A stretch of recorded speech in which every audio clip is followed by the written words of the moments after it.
This is Santa Cruz Island, one of the northern Channel Islands, just 20 miles off the coast of Southern California. And this is Scorpion Rock, a small islet that provides habitat for seabirds. Even though Scorpion Rock is very, very small, it has habitat for a lot of different seabird species. 200 years ago, settlers brought non-native plants with them that took over Scorpion Rock, making it difficult for seabirds to nest there.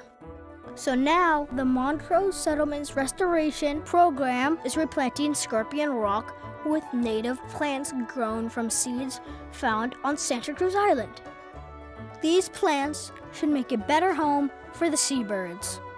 Well, the main species that will benefit from the Scorpion Rock project is the Cassin's Auklet. It's a seabird that spends most of its life out at sea.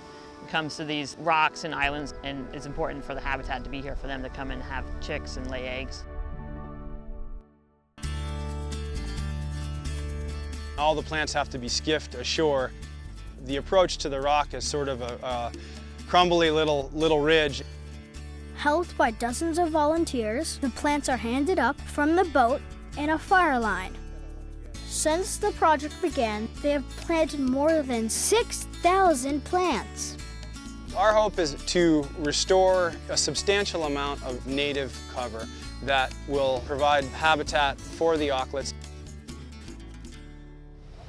For me, it's just incredibly rewarding to be doing something on the ground restoration to benefit these species that were just so incredibly impacted by humankind.